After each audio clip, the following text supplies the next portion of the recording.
Good afternoon. आवाज आ रही है मेरी?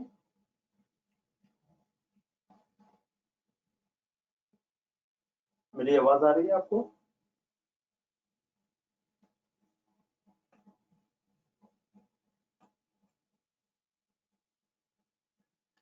डिम्पल, मेरी आवाज आ रही है आपको? ओके, थोड़ा वेट कर लेते हैं।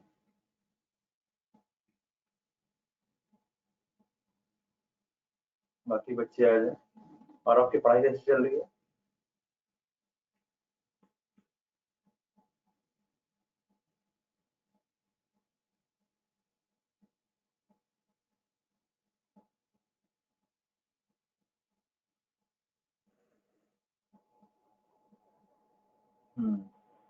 गुड। हाँ, मैं भी अच्छा हूँ।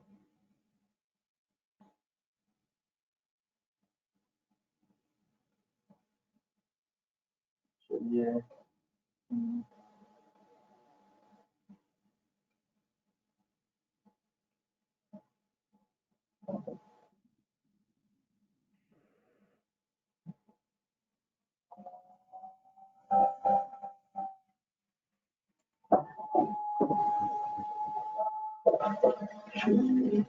बाकी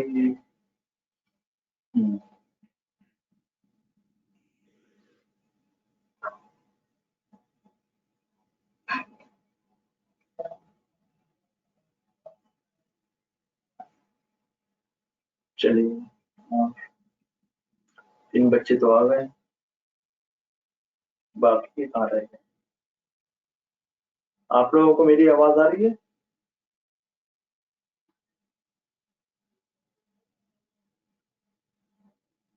प्रियंका, पूजा, आवाज आ रही है मेरी?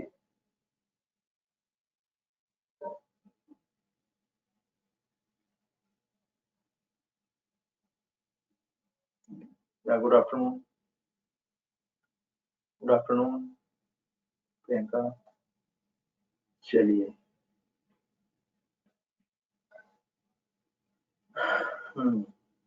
बाकी लोग कहाँ चले गए? आज आप लोग के लिए कल डिमांड थी बच्चों की कि क्वेश्चन वगैरह दे दिए जाएं, तो इस सेगमेंट में मैंने इसके पीडीएफ को मैंने सेंड कर दिया है, आप लोग वहां से देख लीजिएगा। चलिए, रतन भी आ गए। रतन, आपको मेरी आवाज आ रही है?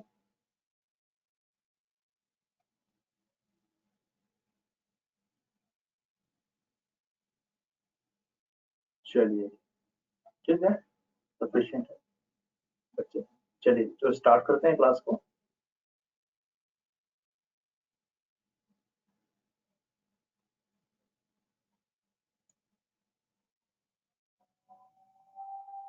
देखिए, आज का टॉपिक है अंग्रेजों की बंगाल विजय। ये उसी क्रम में है जैसे मैंने आपको क्रम में लिखाया था, बताया था कि धीरे धीरे अंग्रेज फ्रांसीसियों को कर्नाटक में, कल हमने पढ़ दिया कि कर्नाटक के 3 वॉर हुए, इसमें की रास्ता साफ कर लिया उन्होंने। ठीक है, अब आती है बंगाल के बारे में। देखिए, बंगाल ही एक ऐसा बहुत समृद्ध प्रांत था। ये आज वर्तमान में ये पश्चिम बंगाल और बांग्लादेश दोनों का मिला, दोनों क्षेत्र मिले हुए थे आपस में। ठीक है, वो कंप्लीट इसको बंगाल के नाम से जाना जाता था। तो ईआईसी मीन्स ये हुआ कि ईस्ट इंडिया कंपनी जो है, इस 1757 में प्लासी की लड़ाई में और 1764 में बक्सर की लड़ाई जीतती है। और ये जीतने से क्या हो रहा है कि कंपनी के पास एक्सेस बहुत ज्यादा हो जाएगा। ठीक है, एक्सेस मीन्स कि आप ऐसे समझिए इसको, सबसे धनी प्रांत था बंगाल उस वक्त, और वहां से जो उन्होंने कंट्रोल करना शुरू किया तो पूरे भारत में फिर फैलते चले गए। ये बंगाल का ही पैसा था जो अन्य जगह पे यूज हुआ भारत को में कब्जा जमाने के लिए। ठीक है, तो बंगाल विजय में हम देखते हैं, विजय के बाद जब ये बंगाल विजय मुकम्मल हो गई 1764 में, 1757 प्लासी की लड़ाई हो रही है और 1764 में बक्सर का। बक्सर उस लड़ाई को पुष्ट कर रहा है बेसिकली। ठीक है, इसके बाद क्या है, कंपनी एक बहुत बड़ी पावर के रूप में, शक्ति के रूप बनकर उभर गई। ठीक है, और इसी ने बंगाल विजय ने ही भारत विजय का मार्ग, रास्ता खोल दिया। ठीक है, प्रशस्त कर दिया। तो आते हैं, पहले देखते हैं कि प्लासी का युद्ध क्या था। प्लासी वर्तमान में भी गांव है एक। ठीक है, इस युद्ध से पहले की थोड़ी सी स्थिति को जान लेते हैं तो थोड़ा समझने में आसानी होगी। नवाब था बंगाल में सिराजुद्दौला। ठीक है, तो अंग्रेजों कई उसमें जब ये नवाब थे तो इन लोगों ने दे रखा था दस्तक प्रथा। मतलब दस्तक मीन्स कि कंपनी अपना व्यापार का कोई भी सामान लेके जाएगी बंगाल के रास्ते या बंगाल में लाएगी तो उस पर टैक्स नहीं लगेगा। ठीक है, तो उसको कहते हैं दस्तक। दस्तक, ठीक है, तो ये छूट बेसिकली कंपनी को थी, ना कि कंपनी के अधिकारियों को। तो इसकी आड़ में कंपनी के माल का की आड़ निकालने की, क्रॉस करवाने की आड़ में ये क्या करते थे अंग्रेज, अपना व्यक्तिगत व्यापार भी कर रहे थे, अपना वही माल को क्रॉस करवा रहे थे बिना टैक्स दिए। ठीक है, तो मन बढ़ा हुआ था अंग्रेजों का। तो ये दस्तक क्या था मैंने आपको बताया। उसके अलावा क्या करते थे कि जहां पे ये अपना फैक्ट्री वगैरह बना रहे हैं तो उसकी किलाबंदी कर देते थे।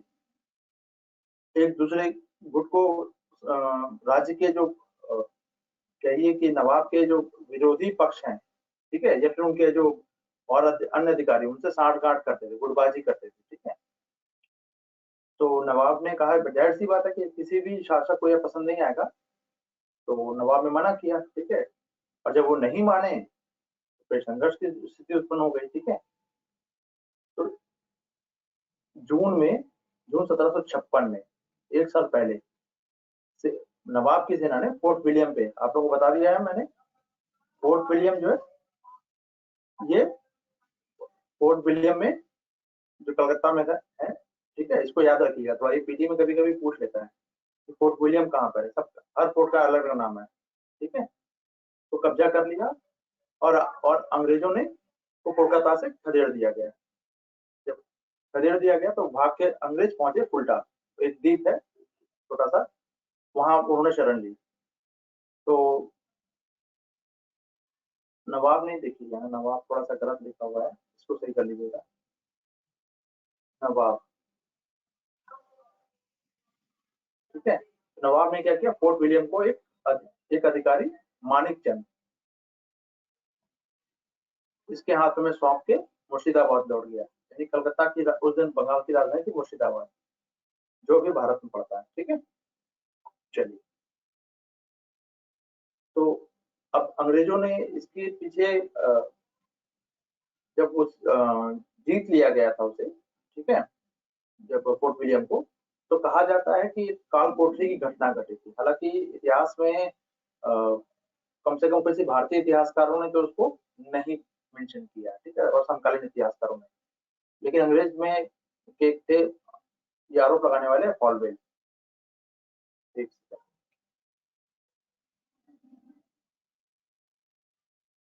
उनका नाम था ये हॉलवेल। हॉलवेल ने ये आरोप लगाया, लेकिन बाकी इतिहासकार इस आरोप को निराधार बताते हैं। ठीक है, इसमें हुआ क्या कि फोर्ट विलियम पे जब कब्जा किया गया तो 146 अंग्रेजों को 10 बाई 10 के रूम में रखा गया। तो ये कॉमन सेंस की बात है कि 10 बाई 10 के रूम में 146 लोग नहीं आ पाएंगे। झूठ भी ऐसा होना चाहिए कि जो थोड़ा सा समझ में आए। तो अब 10 बाई 10 में 146 लोग तो आ नहीं सकते। और इनका कहना कि जब रात में तो बंद कर दिया गया और सुबह जब खोला गया तो केवल केवल 23 लोग जिंदा बचे। मतलब इस तरह की मार्मिक कहानी, मतलब खबर को प्लांट कर दिया गया। ठीक है, तो ये बकवास बात थी, लेकिन अमूमन ये अंग्रेजों द्वारा दुष्प्रचार किया गया। जैसा कि वर्तमान में जैसे फेक न्यूज समझते हैं ना, बस ये फेक न्यूज था, एक तरह से समझ लीजिए इसको।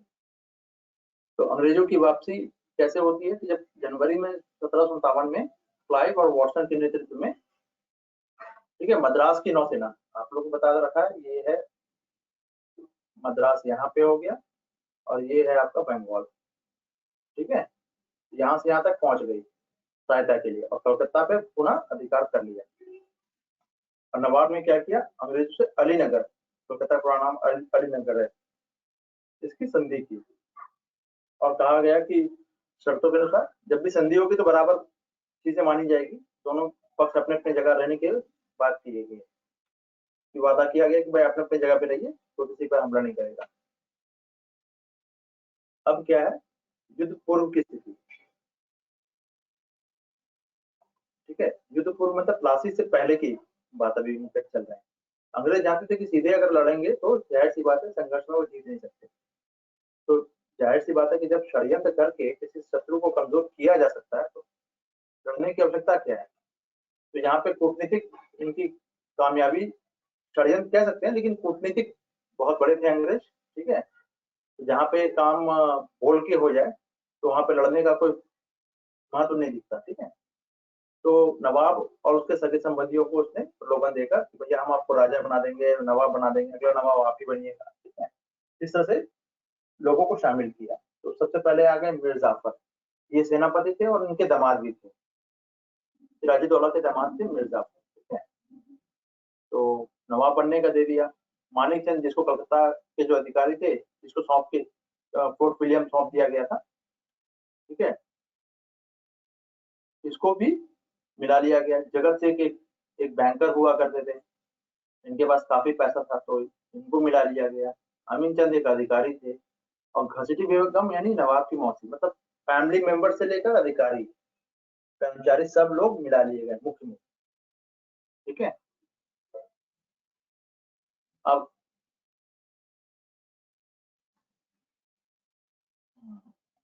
शायद ऐसे होना चाहिए, देख लीजिएगा इसको। ठीक है, तो प्लासी का युद्ध होता है 1757 में।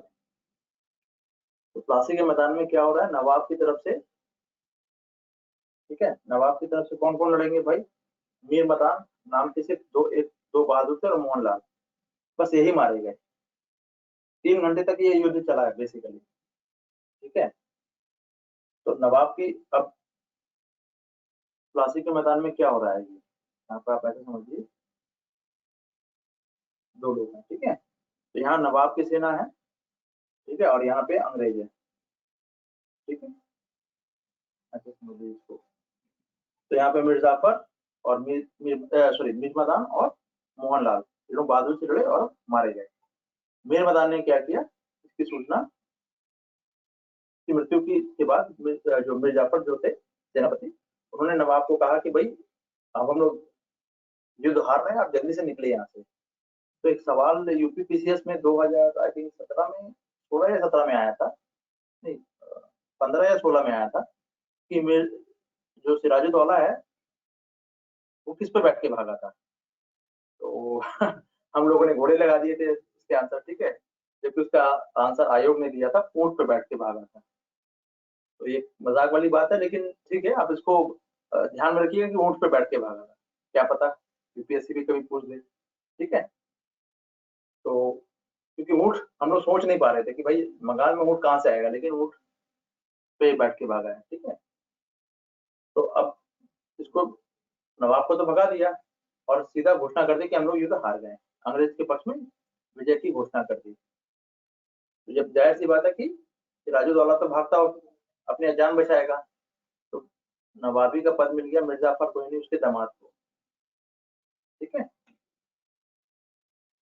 अब हम आते हैं कि प्लासी के युद्ध का कारण क्या था। तो बेसिकली मैंने आपको पहले ही बता दिया कि जो दस्तक जो है, एक दस्तक प्रथा जो मैंने आपको बता रखी है, ठीक है, जिसमें कर से छूट का फरमान, ये कौन देगा, मुगल बादशाह फर्रुखसियार। फर्रुखसियार ने ये फरमान दिया था, ठीक है, दस्तक का, कि आप बंगाल से जो भी माल आना जाना आपका होगा, उस कंपनी के माल पे व्यापार करने के दौरान टैक्स नहीं लगेगा। लेकिन वो क्या रहा था, कंपनी के अधिकारी भी अपना माल उसी कंपनी के माल के साथ पास कर रहे थे, यानी उस दस्तक का दुरुपयोग हो रहा था। ठीक है, किलाबंदी करने को नहीं कहा गया था, इन्होंने क्या किया, किलाबंदी भी कर दी, ऊपर में तो चढ़ा दिया। तो अब खतरा में सब, एक संप्रभु जो राज्य होगा, जाहिर सी बात है उसे ये बात तो पसंद आएगी नहीं। ठीक है, विरोधियों को, घसीटी बेगम को और ये सब सारी गुटबाजियां कर रहे थे लोग। ठीक है, तो कभी फ्रांसीसियों से मिल रहे हैं, कभी तो फिर बिना बात के वो लड़ रहे हैं। ठीक है, इस तरह की चीजें कर रहे थे। तो फिर अब क्या हुआ कि चलिए, गुटबाजी सब के लिए मना किया गया था, लेकिन प्लासी यही सब कारण थे। तो मार्च 57 में क्या हुआ, अंग्रेजों द्वारा फ्रांसीसी बस्ती को भी जीत लिया इन्होंने। मैंने आपको बताया ना, अब जो चंद्रनगर वाला जो एरिया है उसको जीत लिया गया। जाहिर सी बात है कि नवाब साहब को पसंद आएगा नहीं। और युद्ध हुआ तो युद्ध में 3 घंटे की तमाशा, बेसिकली सब लोग खड़े थे। इस युद्ध में सबसे बड़ी बात यह थी कि इसमें कुछ लोग ही लड़े। ठीक है, बाकी सब खड़े रहे और अंग्रेज ये युद्ध जीत गए, क्योंकि सब लोग अपने में, अंग्रेजों ने अपनी तरफ मिला लिए थे। ठीक है, तो अब देखने की बात ये थी कि अब इसका परिणाम क्या हुआ। फिर तो जाहिर सी बात है कि फिर अब ये राजनीतिक कंपनी, जो एक व्यापारिक कंपनी थी, ठीक है, ईस्ट इंडिया कंपनी, EIC में, ठीक है, तो ये राजनीतिक कंपनी की हैसियत में आ गई। अब ये राजनीतिक, भाई वहां पे शासन किसका चलेगा, कौन राजा बनेगा, किंग मेकर की भूमिका, आप ऐसे समझिए। छोटे से स्तर पर ही सही, पर वो किंग मेकर की भूमिका में आ गए। तो इन्हें राजनीतिक में अब भाग लेना शुरू कर दिया इन्होंने। कंपनी ने फिर क्या किया, अपने पसंद के नवाब को, इनकी कठपुतली सरकार को, ठीक है, बैठाना आरम्भ कर दिया। मीर जाफर आए, फिर मीर कासिम आएंगे, फिर नजमुद्दौला आएंगे। ठीक है, ये सब अब वही स्टार्ट हो गया है यहाँ से। ठीक है, तो प्लासी के बाद क्या हुआ, बंगाल में इनको बहुत मजबूत हो गए, ये जीत गए। ठीक है, तो फ्रांसीसियों को भी दक्षिण में फ्रांसीसियों को रोकने और विस्तार करने का काम किया। मैंने कहा ना कि बंगाल का पैसा, कल आपको बताया था, बंगाल से जो जीता उन्होंने, कर्नाटक में वो पैसा लगाया और वहां जीता उसको। फिर अभी आगे और भी जीतेंगे। ठीक है, अब ये तो हुआ राजनीतिक परिणाम। आर्थिक परिणाम में देखते हैं तो भाई अंग्रेजों को तो काफी लाभ हो प्राप्त हुआ। जैसे कि क्या क्या हुआ, मीर जाफर ने अंग्रेजों को 24 परगना, एक डिस्ट्रिक्ट है आज भी है ये वेस्ट बंगाल में, भारतीय क्षेत्र में। ठीक है, तो 24 परगना की जिम्मेदारी नहीं है, ये जमींदारी होगा यहाँ पे, जमींदारी इसको पढ़िएगा। मैं कोशिश करूंगा ठीक करने की इसको, जमींदारी।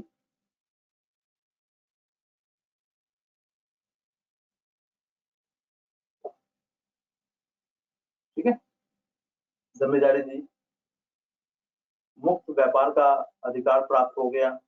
ठीक है, दक्षिण विजय के जो अभियान जो चल रहा था कंपनी का, ईस्ट इंडिया कंपनी का, उसके लिए काफी पैसा मिल गया। क्लाइव और अन्य जो कर्मचारी थे, लाखों की रिश्वत और उपहार प्राप्त हो गए। ये हो गया आर्थिक परिणाम। जनता मरे वो ठीक है, लेकिन इनको ये लाभ मिला। सैनिक परिणाम में क्या हुआ कि कंपनी को जो धन मिला, सैनिक क्षमता को बढ़ाने में उसका यूज किया गया। और इसके अलावा हिंद महासागर, ये भारत है तो ये हिंद महासागर पूरा यहाँ से यहाँ तक है, पूरा ये हिंद महासागर, जहां जहां पे इन लोगों ने अपनी बढ़त बनाते हुए क्या किया, इन्होंने खुद को समुद्र में बहुत मजबूत बनाया। ठीक है, क्योंकि पैसा मिल चुका है, जीत चुके हैं, भारतीय सेना की दुर्बलता का पता चल चुका है, हमें एकता नहीं है इस बात का पता चल चुका है। ठीक है, तो ये तमाम तरह की चीजें हो रही थी राज्य, इस कहेंगे तमाशे में। तो उस तमाशे से अंग्रेज को ये तो आभास हो गया कि अब इनसे लड़ा भी जा सकता है, हम श्रेष्ठ भी है, आपस में इनकी फूट है, एकता है नहीं। ठीक है, जिस प्रकार अंग्रेजों ने, अब ये बहुत इंपॉर्टेंट बात है ये, कि जिस प्रकार आप देखिएगा कि अंग्रेजों ने भारतीयों में फूट डलवा के अपने और मिलाया, लेकिन एक भी अंग्रेज अधिकारी को भारतीय राजाओं ने खरीद नहीं सके। मतलब उनका नैतिक चरित्र भी बहुत ऊंचा था। मतलब तो दुश्मन की अगर तारीफ के काबिल अगर है तो दुश्मन की भी तारीफ की जानी चाहिए। ठीक है, अब आते हैं थोड़ा सा, अब नवाब को 24, क्या समस्या आ रही है इसमें? जमींदारी क्यों लिख रहे हैं, ये जमींदारी होगा। चलिए मैं इसको थोड़ा ठीक करके आप लोगों को भेज दूंगा। ठीक है, ये अभी इसकी कॉपी तो भेजी नहीं है मैंने, इसकी कॉपी भी भेज दूंगा। तो नए नवाब को कंपनी को 24 परगना की जिम्मेदारी के साथ साथ लाखों रुपए का रिश्वत मिल गया था। मिर्जापुर क्यों लिखा है यहाँ पे?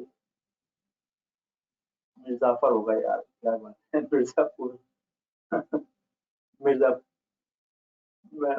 मिर्जाफर है, मिर्जा मिर्जाफर होगा ये, ठीक है। मैं इसे ठीक करके उसको मैं भेज दूंगा। मिर्जाफर, मिर्जाफर,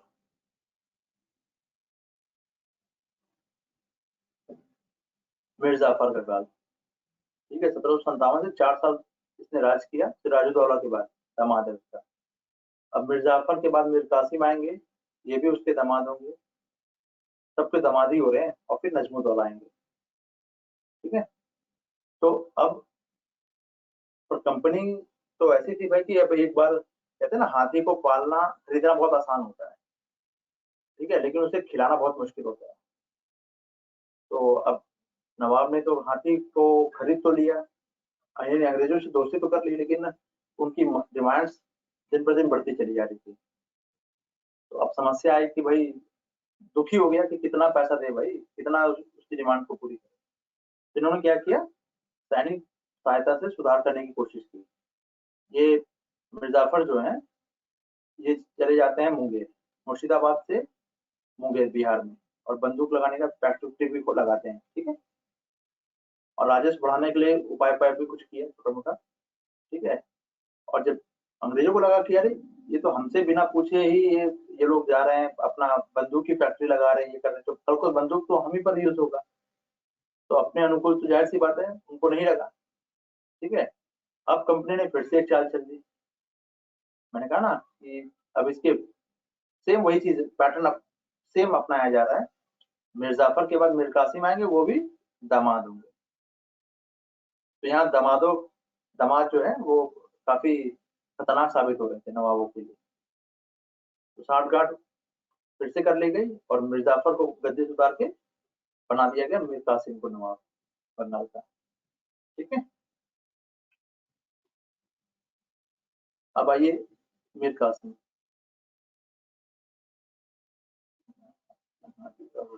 ये होगा मीर कासिम, ऐसे होगा। सही है, काफी मिस्टेक हो रही है।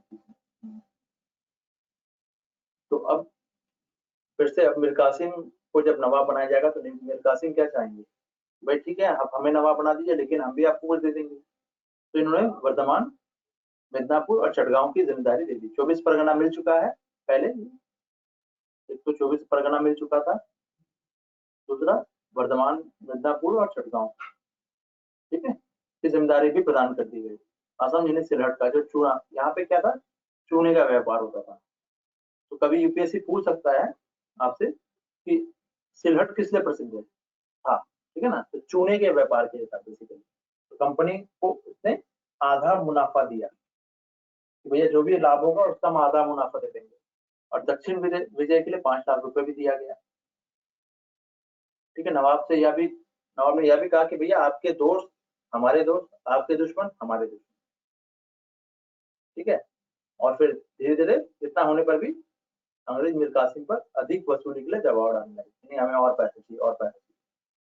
तो अब इसको भी समझ में आ गया कि भाई बात तो बनेगी नहीं ऐसे। इसने भी क्या किया, वही चीज जो इनके ससुर साहब ने किया था, मिर्जाफर ने किया था, सैन्य क्षमता को बढ़ाने की और आय बढ़ाने की कोशिश की, पर बात बनी नहीं, ठीक है। तो अब इन्होंने, मीर कासिम ने सोचा कि चलो ऐसा है कि मिर्जाफर तो बेवकूफ थे, चलो गुस्से में इन्होंने क्या किया, देखिए फायदा मैंने आपको बताया कभी कि फायदा आपको तभी होगा जब वो सीमित लोगों में, कुछ ही लोगों तक सीमित हो, ठीक है। अब भारतीय व्यापारी भी व्यापार कर रहे हैं और अंग्रेज व्यापारी भी कर रहे हैं, ठीक है, अंग्रेज की कंपनी मतलब। अब आप ये देखिए कि जब दोनों को व्यापार मुक्त कर दिया, अगर करों से छूट प्रदान कर दी गई, तो फायदा कैसे होगा, सब लोग अपना माल फिर इक्वल बेच लेंगे। कंपनी अपना माल सस्ता क्यों बेचेगी जब उसको टैक्स नहीं देना है, ठीक है, लेकिन सभी को टैक्स नहीं देना है, तो माल तो फिर वही दाम में आ जाएगा, ठीक है। इन्होंने क्या किया कि मुक्त व्यापार की भारतीयों व्यापारियों को भी कहा कि नहीं, आप लोग भी जाके मुक्त व्यापार कीजिए, कोई टैक्सेस नहीं लगे, जाइए। बेसिकली बक्सर की युद्ध का कारण भी यही, कि अंग्रेज चाह रहे थे कि भाई भारतीय व्यापारियों को टैक्स फ्री ना किया जाए। अब आप देखिए कितनी बड़ी बात है, जैसे मैं आपके घर में कब्जा करूं और मैं आपसे ये उम्मीद करूं कि आप मेरी पुलिस कंप्लेन नहीं करेंगे, ठीक है, ये फिर आपको कैसे रिएक्ट करना है ये हम बताएंगे, ठीक है। ये फिर उल्टा चोर कोतवाल को डांटे वाली बात हो गई। तो अब यहाँ दबाव जैसे जैसे बढ़ता गया अंग्रेजों का, मीर कासिम ने भी एक त्रिगुट बनाया, ताकि अच्छा रुको मैं इसको सबक सिखाता हूँ, अकेले तो लड़ नहीं सकते, ठीक है। तो फिर क्या किया, अवध के नवाब सुजाउद्दौला, ठीक है, और मुगल बादशाह थे शाह आलम द्वितीय, ठीक है, इनसे जाके उन्होंने कहा कि भाई हमारी सहायता कीजिए, अंग्रेज परेशान कर रहे हैं। तो एक त्रिगुट बना दिया, 3 लोगों का गुट बन गया, और आगे हुआ बक्सर का युद्ध, ठीक है।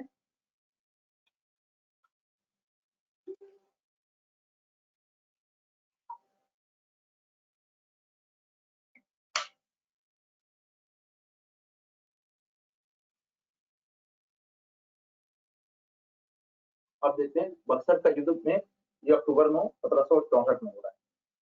और कहते हैं ना कि एक बार तो अंग्रेजों ने विश्वासघात किया, या नाटक था, तो पहले से मिले हुए थे, ठीक है ना। लेकिन इस युद्ध में ऐसा कुछ भी नहीं। मुगल बादशाह, अवध के नवाब और बंगाल के नवाब सब मिला के, तीनों की सेना मिला के 50,000 के आसपास हो गई। दूसरी तरफ अंग्रेज थे, हेक्टर मुनरो के नेतृत्व में इन्होंने 7,000 के आसपास सेना थी, 7,000 के आसपास, ठीक है।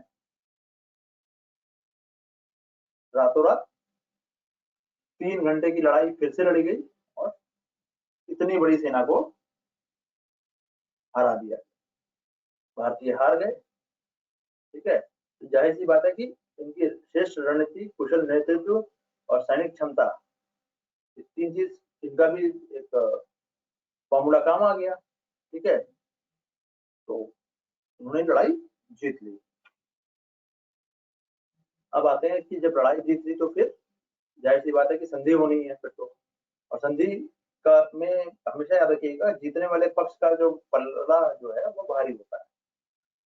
तो जो क्लाइव महोदय हैं उस वक्त, अच्छा तो एक चीज और ध्यान रखिएगा, ये क्लाइव, लॉर्ड क्लाइव आ रहे हैं,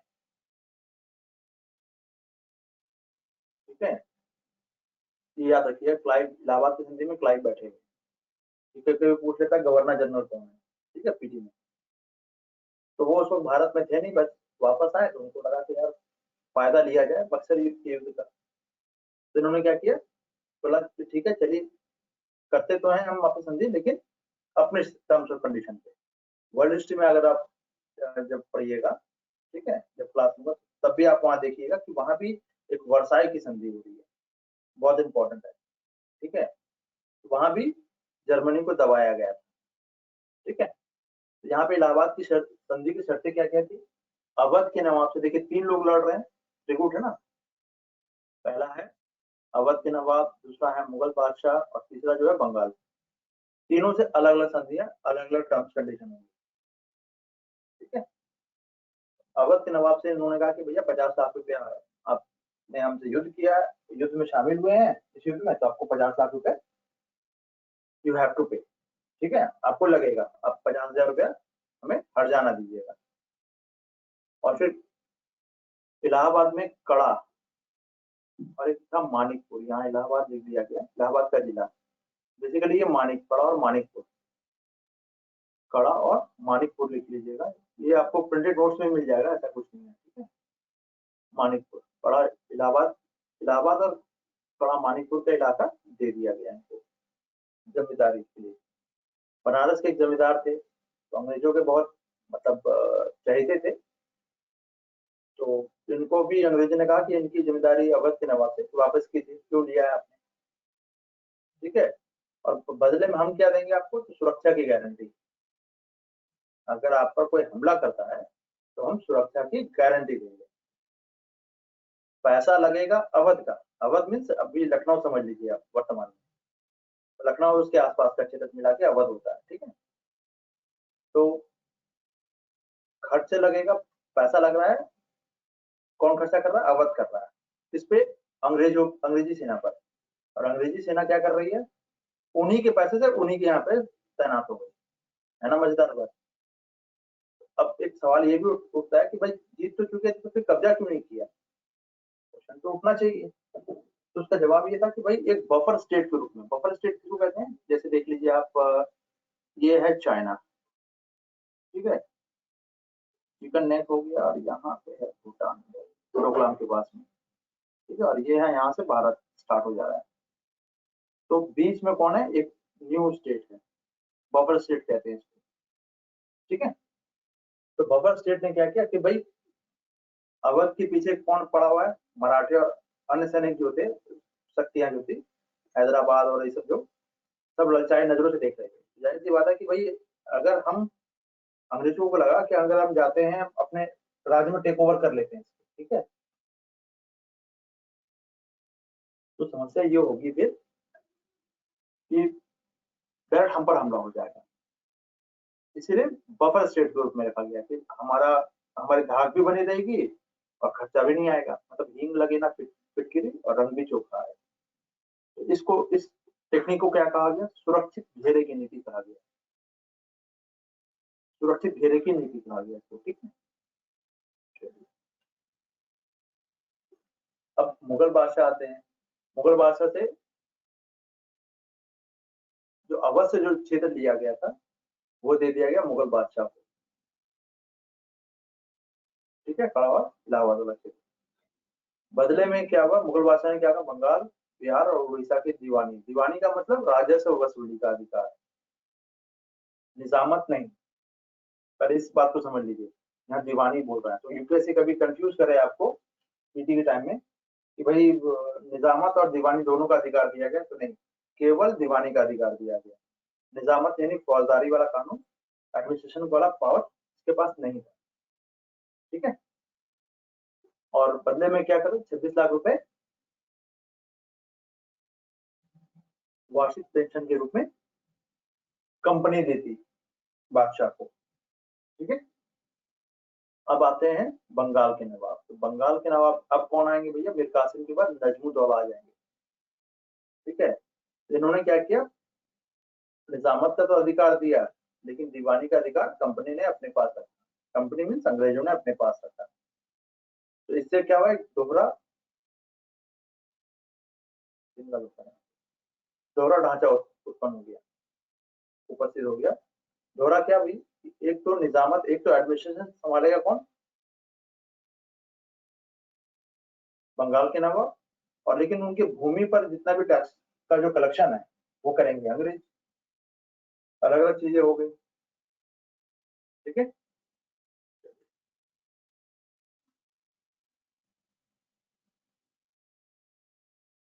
अब इस प्रकार की चीजें सामने आ गई। अब आते हैं बक्सर का युद्ध में।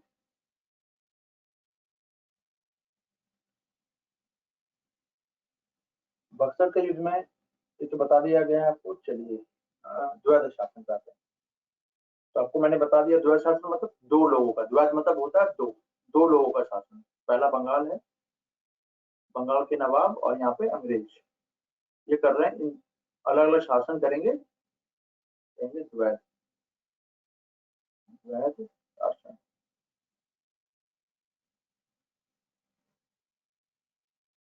ठीक है। ये कब से कब तक चला? 1765। 64 में तो जीत चुके हैं वो, 65 से 72 तक चल रहा है, ठीक है। तो कंपनी को क्या हुआ? बिना दायित्व के, बिना रिस्पॉन्सिबिलिटी के, भैया चोर हो रहा है, डाका हो रहा है, कुछ नहीं, अपने को खाली टैक्स से मतलब है, भू राजस्व से मतलब है, ठीक है ना। ये हो गया। दूसरा क्या हुआ? निजाम को क्या हो गया? बिना लाभ के संपूर्ण दायित्व उनको, तो निजाम में नजमुद्दौला को कुछ तो मिला नहीं, ठीक है। निजाम नहीं होगा, यहाँ नवाब हो जाएगा, यहाँ नवाब भी चाहिए, निजाम नहीं, नवाब। निजाम तो वहां चढ़ा देते हैदराबाद से निजाम। तो यहाँ दूसरा निजाम, नवाब को क्या हुआ? बिना लाभ के संपूर्ण दायित्व प्राप्त हो गया।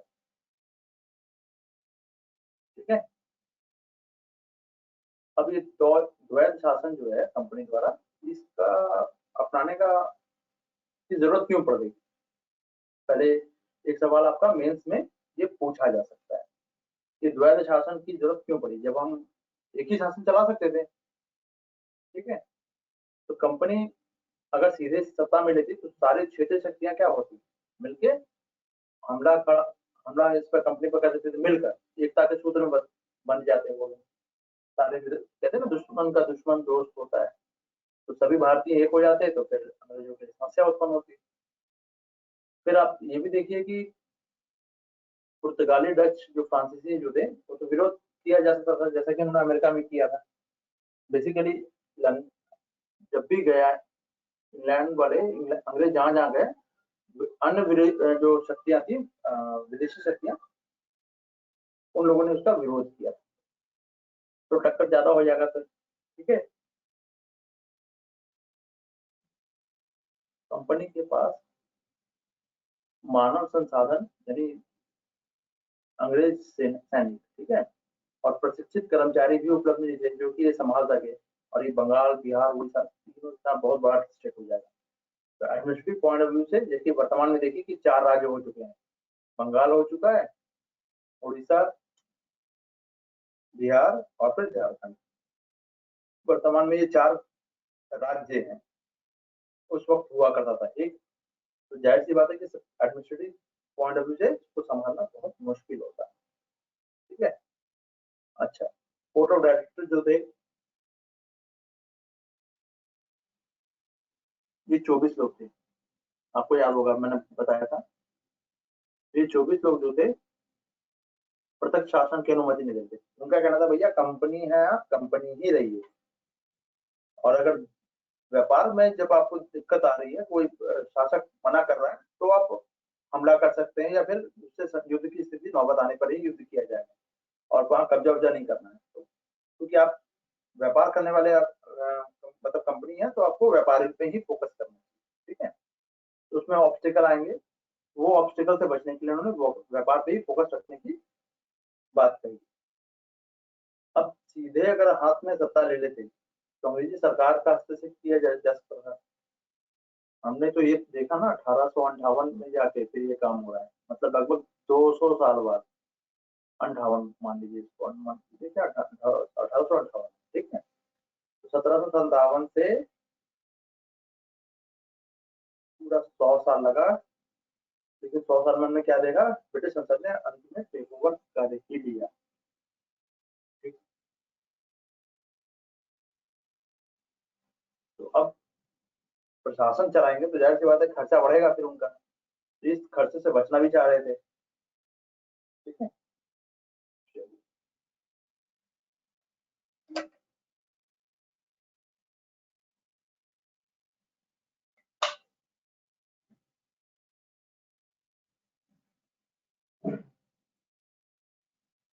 अब ये द्वैध शासन अगर बंगाल में आया तो उसके परिणाम भी तो कुछ हुए होंगे। तो परिणाम क्या होगा? प्रशासन अब 2 मालिक हो गए, किसी एक का ऑर्डर मानना आसान होता है। अब जैसे आप ऐसे समझिए कि आपको अगर कोई आपके बड़े भाई या बड़ी बहन ये कहे कि भाई आप फिजिक्स ले लीजिए, अभी पढ़िए, एक कहे कि नहीं नहीं आप केमिस्ट्री पढ़िए, तीसरा कहे नहीं आप बायो पढ़िए, तो आप कुछ नहीं पढ़ पाओगे। ठीक है, तो अब वही चीज हुआ यहाँ भी कि प्रशासनिक अराजकता उत्पन्न हो गई, टैक्स लेने वाले अलग हैं, ठीक है, और शासन करने वाले अलग है, तो कानून व्यवस्था क्या होगी, चरमरा जाएगी, ध्वस्त हो जाएगी। तो और कंपनी ने क्या किया, दस्तक का भी बड़े पैमाने पर दुरुपयोग किया। निजी व्यवहार से ये लोगों ने कंपनी को रख दिया साइड पे और अपना व्यापार करने लगे। ठीक है, जिससे अब सभी साम दाम दंड भेद सब लगा दिया। ठीक है, किसानों को डरा धमका के कम कीमत पे वस्तु ले ली जाती थी, या फिर ददनी व्यवस्था, ददनी ददनी हो गया, ददनी, द द नी। ठीक है, इसको मैं ठीक करके फिर से दोबारा सेंड करूंगा, चलिए थोड़ा सा टाइम दे दीजिए। तो ददनी व्यवस्था जो थी, या मध्यकालीन व्यवस्था थी, जिसमें होता क्या था कि अग्रिम आप मतलब पेमेंट, एडवांस पेमेंट कर दीजिए, इस तरह का एडवांस पेमेंट था, एडवांस पेमेंट करके माल उठा लिया, ठीक है। तो कुछ रकम देते थे बेसिकली, जैसे कि 1,000 का माल है, ठीक है, तो उन्होंने कहा कि हम अभी टोकन मनी दे देते हैं 1,000 रुपए, ठीक है, अगर 1,000 रुपए माल है 100 रुपए दे देते हैं और हम आपको चुका देते हैं। अब कहते हैं ना, सैया भैया कोतवाल तो डर काहे का। तो भाई अंग्रेजों का ही राज था, तो भारतीय जो व्यापारी और शिल्पी है, उनकी उनकी सुनवाई कौन करेगा? जाहिर सी बात है। अगर ये ऐसा उनके साथ मिसबिहेव, मतलब मिसचिफ वाली हरकत होती है कि वो वादा से मुकरते हैं, तब भी उन पर कोई एक्शन तो लिया नहीं जाएगा, बाहुबली हो गए हैं, ठीक है। तो शोषण शुरू हो चुका था, एक नया टर्म्स हो गया था, ठीक है। तो अंग्रेजों का मुख्य उद्देश्य क्या था? अधिकतम अधिकतम मैक्सिमम मैक्सिमम वसूली करना, राजस्व की वसूली, ठीक है। इनके द्वारा कृषि में निवेश और विकास के लिए कोई कदम उठाया नहीं गया, बस इनको खाली पैसे से मतलब था कि भाई कोई भी प्रोडक्शन होगा, आप हमको उसका टैक्स दे दो, हम आपका कोई हेल्प नहीं करेंगे। जैसे सरकार, जैसे वर्तमान सरकार है, ये तो सारी चीजें कर रही है, और वो करने को तैयार नहीं थी। अब क्या हुआ? प्रोडक्शन भी कम हो जाएगा ना, एक जमीन से आप कितनी बार फसल लोगे, ठीक है, और उसमें कुछ खाद पानी नहीं दे रहे, उसकी देखभाल नहीं हो पा रही है, तो जाहिर सी बात है कि समस्या बढ़ेगी। तो सिर्फ इसका, और ये समस्या बढ़ेगी जब एडमिनिस्ट्रेटिव, तो क्या होगा? इसका असर सीधा सा हमें देखने मिलेगा फसल के, क्रॉप्स के प्रोडक्शन पे, ठीक है। तो अब कंपनी के द्वारा लूट से क्या हुआ? ये पैसा जो जो भी अंग्रेज कमा रहे थे, वो कहाँ रखेंगे? घर रहने वाले इंग्लैंड के, तो इंग्लैंड ही ले जाएंगे। तो बंगाल से बाहर निकल गया पैसा। तो 60 लाख रुपए की रिश्वत के रूप में प्राप्त हुआ है जिसको, 60 लाख,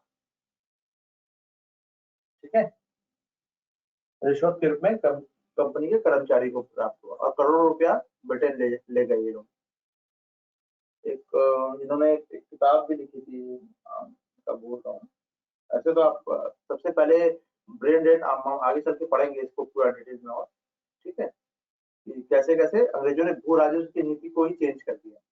मैंने हालांकि क्लास में बताया है, कुछ लोगों को याद होगा, रैयतवाड़ी, महलवाड़ी और जमींदारी व्यवस्था, ये सब व्यवस्था लेके आया टैक्स कलेक्शन के लिए, ठीक है। नए नए व्यवस्थाओं को इंक्लूड कर रहे थे, उसका रीजन यही था। अब आर्थिक लूट लूट जब होगी तो क्या होगा? गरीब और गरीब हो जाएगा, और रोजगार खत्म, तो बेरोजगारी में वृद्धि हो गई। अब ये सब हो गया तो क्या होगा? अकाल पड़ेगा, अकाल पड़ेगा तो लोगों की मृत्यु होनी स्वाभाविक, ठीक है। तो अब इस व्यवस्था से, अब क्योंकि भाई मालिक तो यही है, तो कंपनी का, यानी अंग्रेजी कंपनी जो थी ईस्ट इंडिया कंपनी, इनका अपने ही कर्मचारियों पर कोई नियंत्रण नहीं रहा है। इसको जो मैंने आपको बताया ना कि कंपनी के माल की आड़ में अपना माल को खरीद फरोख्त कर रहे थे, व्यापार कर रहे थे, ठीक है। तो जाहिर सी बात है कि इन सब का खामियाजा कंपनी को भी भुगतना होता।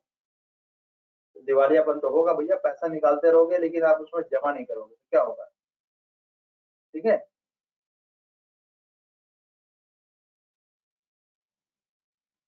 कंपनी के कर्मचारी ने व्यक्तिगत रूप से तो अधिकतम लाभ कमाया है, लेकिन कंपनी को हो गया घाटा, और आ गई करप्शन, मतलब दिवालियापन, जिसको बिल्कुल डिफॉल्टर कहते हैं अभी फिलहाल वर्तमान में, ठीक है। तो अब बक्सर युद्ध का परिणाम क्या हुआ? ये तो द्वैध शासन की व्यवस्था आ गई, ठीक है, लेकिन बक्सर युद्ध जो हमने देख लिया कारण हो उसका, उसका परिणाम क्या हुआ? बक्सर युद्ध में क्या हुआ? अंग्रेजों ने कुशलता, श्रेष्ठ क्षमता और श्रेष्ठ रणनीति का परिचय दिया और विजय हासिल की।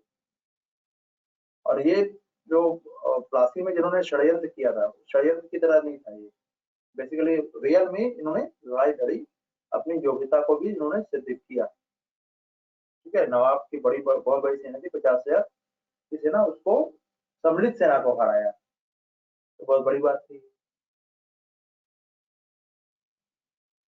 तो बक्सर में अंग्रेजों की सैनिक क्षमता जो है, सब श्रेष्ठता को स्थापित ये कर रहे हैं, ठीक है। इसका पहला परिणाम तो ये हो गया।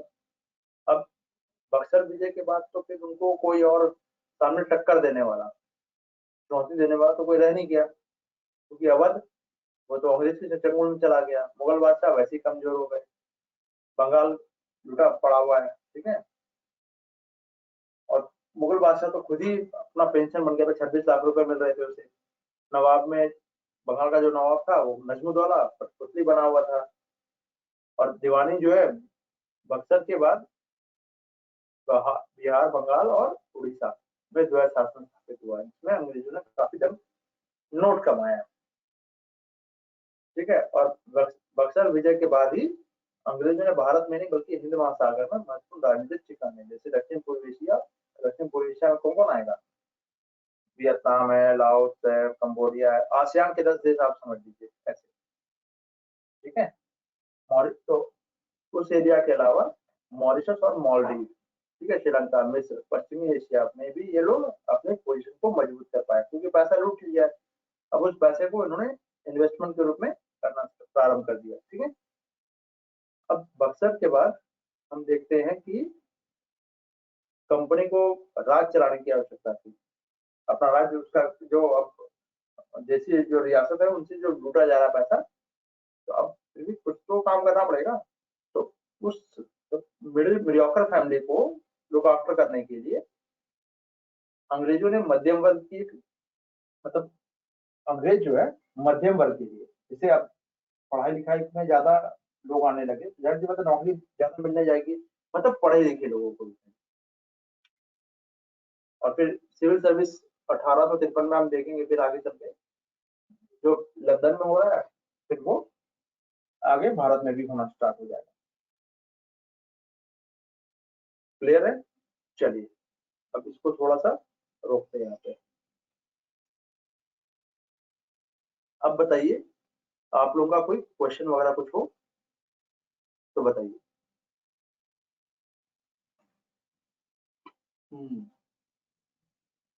हाँ कुलदीप नमस्कार, सोनिया नमस्कार। चलिए,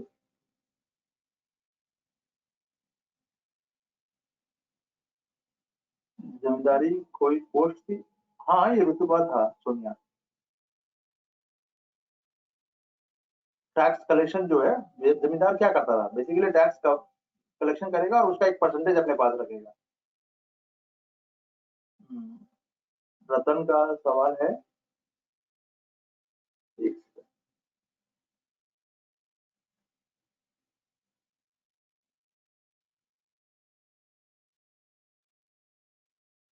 चलिए हाथ से लिखते हैं वो वाला भी दे दूंगा, ठीक है।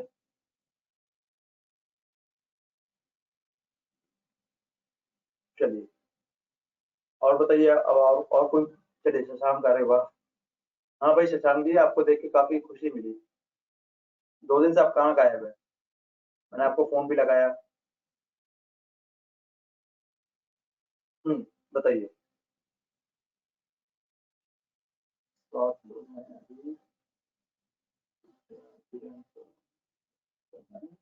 ओके। नहीं मैं, भाई बिना इन्फॉर्मेशन दिए आप गायब थे तो मुझे लगा पता नहीं क्या हुआ, एक घर वर तो नहीं चले गए। लेकिन वो तो घाटे का सौदा होगा, वहां भी जाके 14 दिन की क्वारंटाइन रहनी पड़ेगी आपको। तो उससे अच्छा कि आप यहीं रहिए। हम्म, कोई सवाल है तो बताइए। मेरी तबीयत, अच्छा क्या हो गया?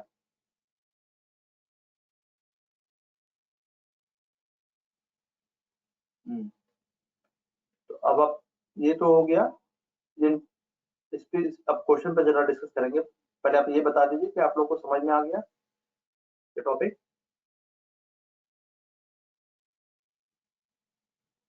रिप्लाई तो कर दीजिए, सब लोग सो जाते हैं क्या?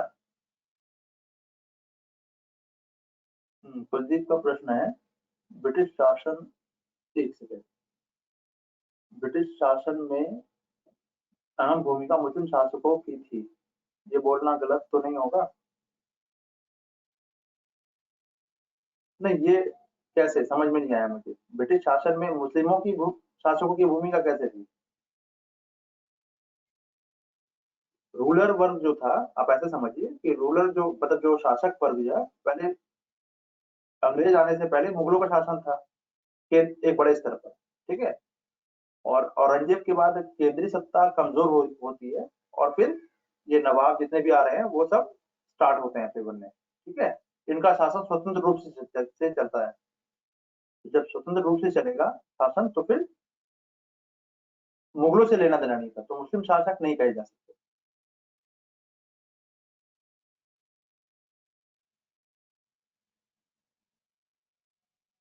और कोई किसी का सवाल है तो बताइए, उसके बाद हम क्वेश्चन पे चलेंगे। तो आप ही क्वेश्चन लेके आया हूँ, थोड़ा सा उसको कर देंगे। डॉक्टर मुनरो एक सेनापति थे अंग्रेज के, और इन्होंने अपनी वीरता का परिचय देते हुए बक्सर के युद्ध में 1764 में 50,000 की फौज को 2700 जो सिपाही थे उन्हीं से अकेला हरा दिया। मतलब कितना, 2500 है, और हरा कितने को रहे, 50,000। ठीक है, तो बहुत बड़ा अचीवमेंट तो है ही ये। डॉक्टर मुनरो अंग्रेजों के सेनापति थे उस वक्त। ठीक है। और किसी का कोई सवाल बताते ही, थोड़ा जल्दी जल्दी टाइप कीजिए भाई, मैं थोड़ा सा फिर, मुझे लगता है आप लोग सो जाते हैं शायद। फिर आप लोगों को क्वेश्चन दे दूंगा, थोड़ा सा कट ऑफ के बारे में बता दूंगा। कल किसी ने पूछा था। प्रियंका का सवाल आ गया है।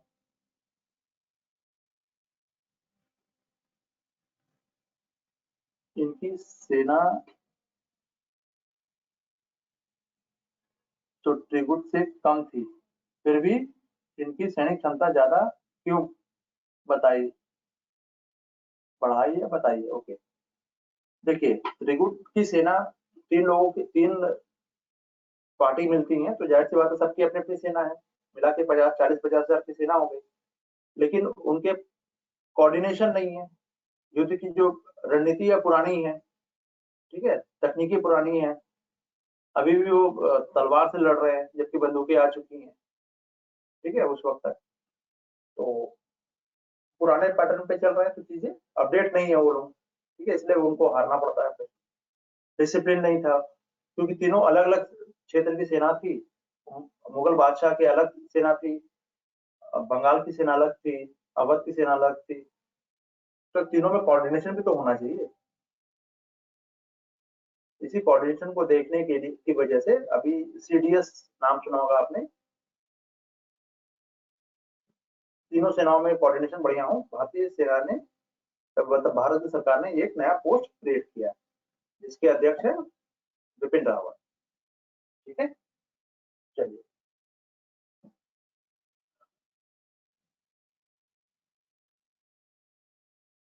तो और किसी का कोई प्रश्न है तो बताइए,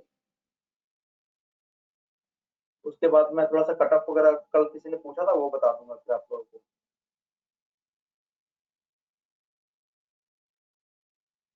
सिंपल, पूजा, प्रियंका।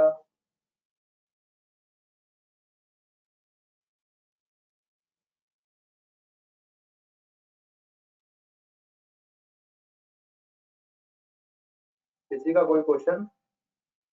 चलिए आप लोग क्वेश्चन लिखिए, तब तक मैं थोड़ा पानी पी लूंगा।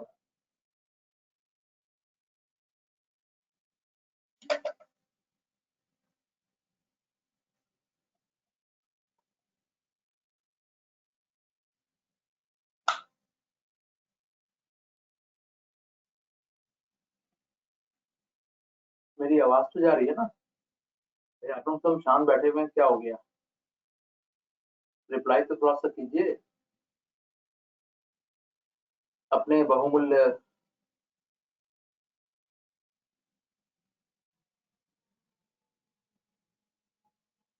कोई रिप्लाई नहीं। नहीं, वॉइस तो क्लियर है, ठीक है, चलिए वॉइस क्लियर है यहाँ पे। हाँ,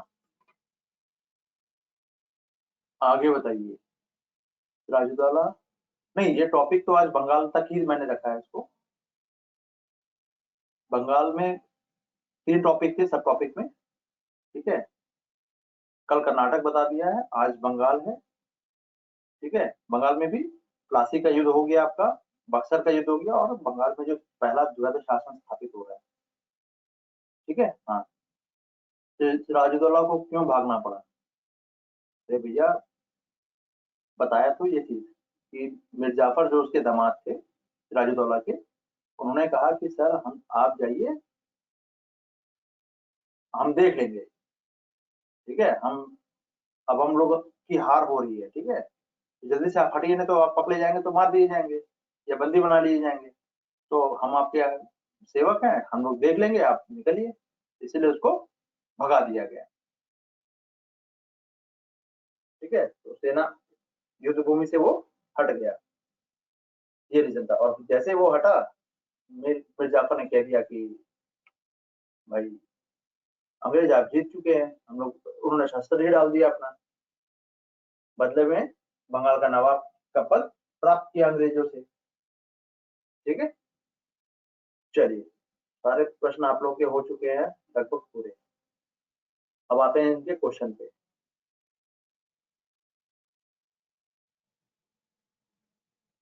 देखिए, कुछ क्वेश्चन है, प्रश्न है, उसको आप देख लीजिएगा। इसमें से किसी एक में भी आप लोग थोड़ा सक्षम हो तो, अब तो सक्षम हो ही जाएंगे, खैर, तो इसको जरा सा लिखिएगा, लिख के मुझे दिखाइएगा कि क्या हुआ। ठीक है, अच्छा देखिए यहाँ पे एक और, एक सेकंड, ये क्वेश्चन अलग है। ठीक है, हम्म, देखिए कुछ क्वेश्चन आप लोगों को दे देता हूँ, इसमें से जो भी आपको मतलब समझ में आए, लगभग जितना भी मैंने बताया है उसमें से लगभग कितने सारे क्वेश्चन बन रहे हैं, 9 क्वेश्चन बन रहे हैं। ठीक है, तो आप लोग सिनॉप्सिस के रूप में इसको लिख सकते हैं, या अगर पूरा लिखना चाहें तो पूरा लिख के आप मुझे दिखा सकते हैं। ठीक है, तो कुछ क्वेश्चन पे डिस्कस कर देता हूँ। जैसे प्लासी का युद्ध इतना महत्वपूर्ण नहीं था, अगर अंग्रेजों को पहले ही युद्ध में हरा दिया जाता। ठीक है, तो प्लासी एक छोटा सा इतिहास का किस्सा बन के रह जाता है। इसकी व्याख्या करनी है आपको। कितने, ये सारे शब्द जितने भी प्रश्न है सबको, सबके आंसर आप लोग 150 शब्द में दीजिएगा, 150 में, 150 में इसका आंसर दीजिएगा सारे में, सभी का। जब भी लिखिएगा, जब भी तैयार कीजिएगा, 150 शब्द सीमा यही रहेगी। ठीक है, जैसे महत्वपूर्ण क्यों नहीं था कि प्लासी तो भाई विश्वासघात था, लेकिन अगर विश्वासघात नहीं किया जाता तो अंग्रेज तो युद्ध जीतते नहीं। ठीक है, तब चीजें और बेहतर हो सकती थी। ठीक है, ये इसी चीज को आपको दिखाना है कि भाई,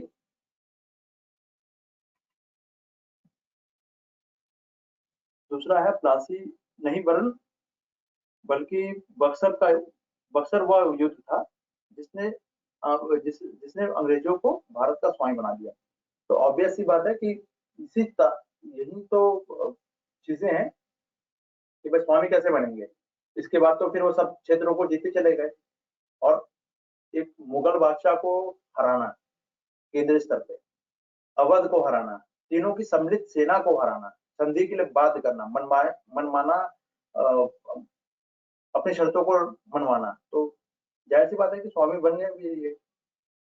प्लासी और बक्सर की तुलना, सारे जितने भी क्वेश्चन मैंने अभी दिए हैं आप लोग को, ये सारे आपको, जितना मैंने आपको ये नोट्स में दे दिया, इस सब उससे आराम से हो जाएंगे। ठीक है, बंगाल, अंग्रेजों में बंगाल की विजय के कारणों पर, बंगाल में विजय का कारण क्या था? आपस में फूट, सैनिक क्षमता, गुटबाजी, ठीक है, पैसे की चाहत, लालच, एक शासक वर्ग जो है वो एक दूसरे में बिजी है गुटबाजी में, और उनको पता नहीं चल पा रहा है।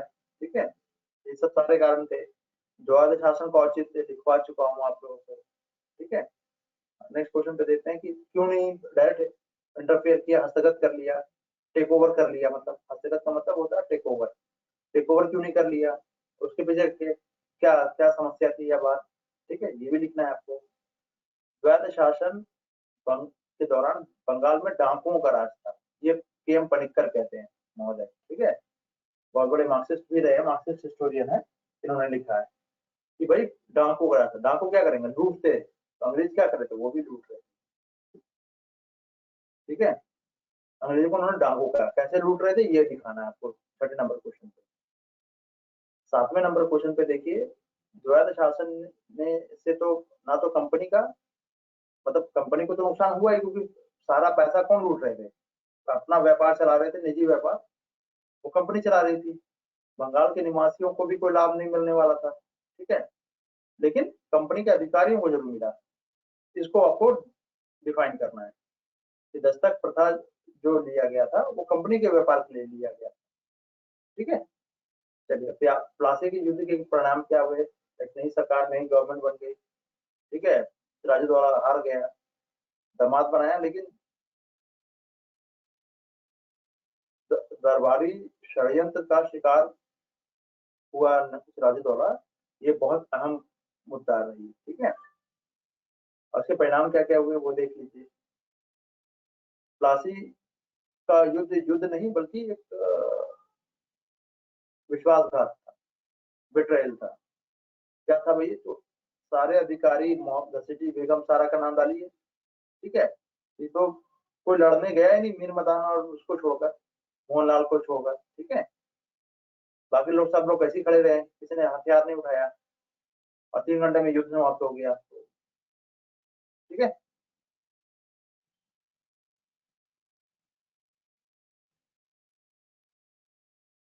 इसको थोड़ा सा आगे देखते हैं।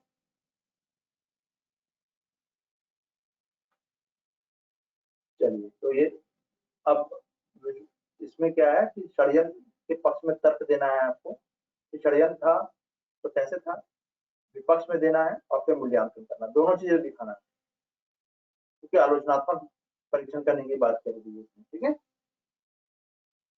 चलिए अब बताइए, किसी का कोई सवाल हो तो बताइए। क्या है?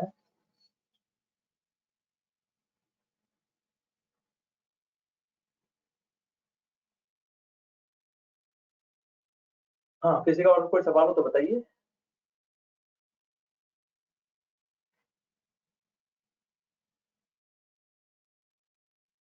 किसी का कोई सवाल है तो बताइए।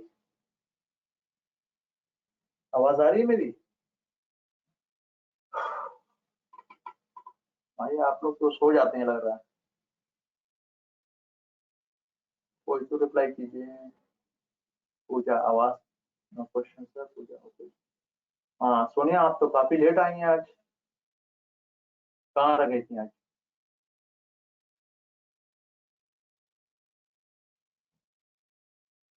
चलिए, तो आप लोगों को, अच्छा किसी ने जो सवाल दिया उसको लिखा है? आवाज आ रही है प्रॉपर सर, ओके ठीक है। ठीक है, नेटवर्क इशू था सोनिया, ठीक है कोई नहीं। चलिए, तो ये जो आपको लोगों को जो मैंने क्वेश्चन दिया है, इसको आप लोग देखिएगा थोड़ा सा। ठीक है, इसमें से आप लोग कंफर्ट हो उसको लिखने का प्रयास कीजिएगा, क्योंकि ये आज का जो कर्नाटक से ज्यादा इम्पोर्टेंट है ये वाला। लेकिन कल आपको जो मैंने क्वेश्चन दिया वो अगर सिर्फ कुछ क्वेश्चन को कर लेते हैं तो आपके सारे फंडे क्लियर रहेंगे। तो क्वेश्चन जैसे भी आएगा, आपने मुझे क्वेश्चन सेंड किया था, कहाँ किया था भाई, देखना पड़ेगा मुझे। कब किया आपने सेंड? एक सेकंड, चलिए एक सेकंड देख लेता हूँ कहाँ पे क्वेश्चन आपका। अच्छा अभी किया आपने, चलिए ठीक है, तो मैं अभी चलिए चेक कर देते हैं क्वेश्चन को। अच्छा कल किसी को पूछना था ना,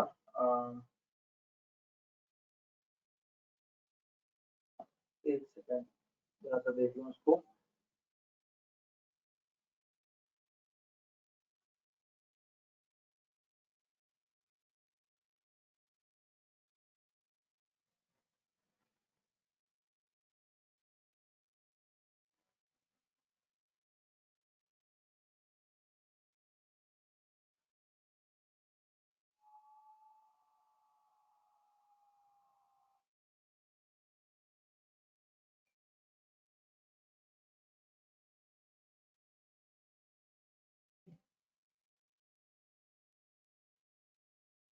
चलिए एक सेकंड में देख लेता हूँ कहाँ गया। चलिए अब देखते हैं आपके इस क्वेश्चन को।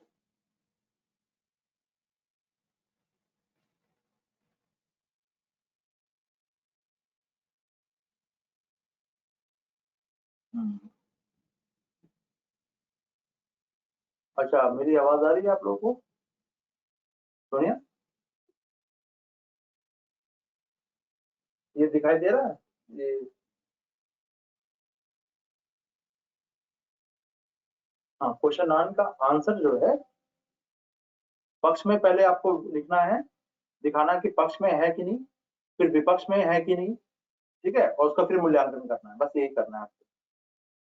हाँ, देखिए अब ये सोनिया का ये नया क्वेश्चन आया है, उन्होंने कुछ लिखा है, चलिए चेक करते हैं इसको जरा सा।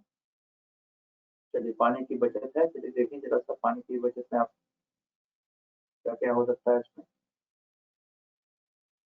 पानी की बचत का सुझाव सामुदायिक व व्यक्तिगत स्तर पर, ठीक है।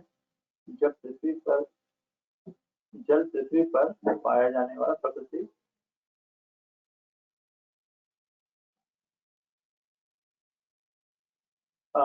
देखिए, आपने एक ही लाइन में दो चीजें लिखी हैं। पृथ्वी पर पाया भी जा रहा है, तो प्रकृति द्वारा प्रदान भी किया जा रहा है, ठीक है। तो जब पाया जा रहा है तो प्रकृति ने प्रदान तो कर ही दिया। ये बातें एक दूसरे में ही निहित है, ठीक है।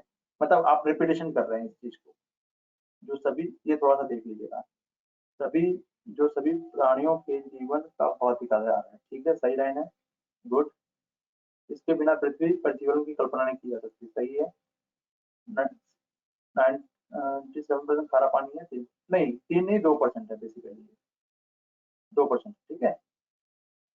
इसमें ये 2% पानी ग्लेशियर के रूप में, बर्फ के रूप में, हम ताजा पानी का स्रोत 1% पीने के लिए मानव के पास उपलब्ध है, सही, ठीक है। काफी अच्छा लिख दिया आपने इधर, गुड। हम जानते हैं कि पानी के लिए कितना, हमारे पानी कितना उपयोगी है, फिर भी हम लापरवाह होते जा रहे हैं पानी, एंड किसी इसको पानी के प्रति, इसलिए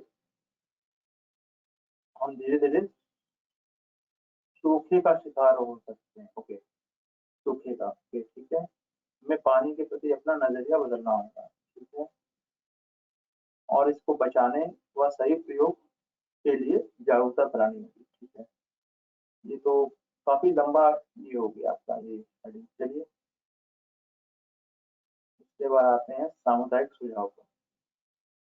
धरातल के जल, नदी, तालाब, झील, झरने, कुएं आदि सामुदायिक जल स्रोतों को प्रकृति अपने लिए देन माने और व्यर्थ पानी न गवाएं, और ऐसा करने पर जुर्माना व सजा का प्रावधान करे, ओके, ठीक है।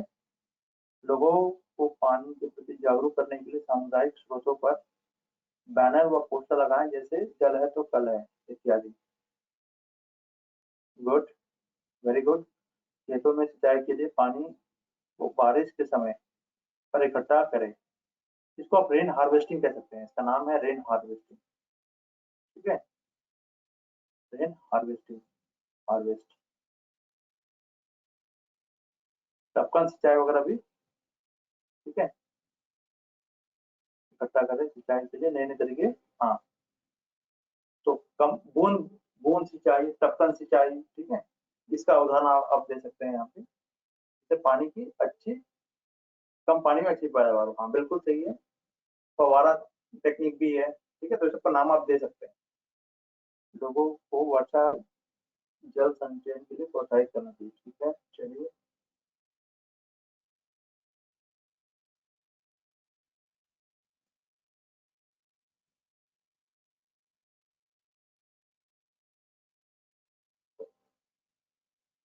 22 मार्च को विश्व जल दिवस मनाया जाता है। जागरूकता फैलाने के लिए इस दिन सभी को पानी के विशेष महत्व पर सरकार को गांव व शहरों में भाषण देकर समझाना चाहिए।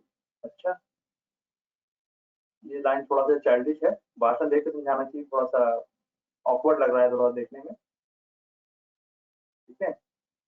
ये भाषण देके समझाइएगा तब तो फिर गड़बड़ हो जाएगा।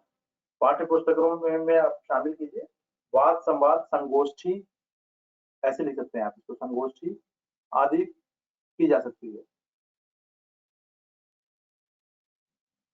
संगोष्ठी, ठीक है ना, वाद विवाद प्रतियोगिता, निबंध उबंध, इस तरह से भाषण से लेकर नहीं सुनाना है, मतलब वो थोड़ा सा ये हो जाता है।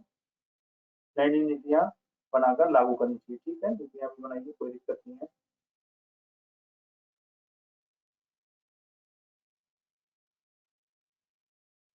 अब एक पेन कैसे हटेगा? हम्म,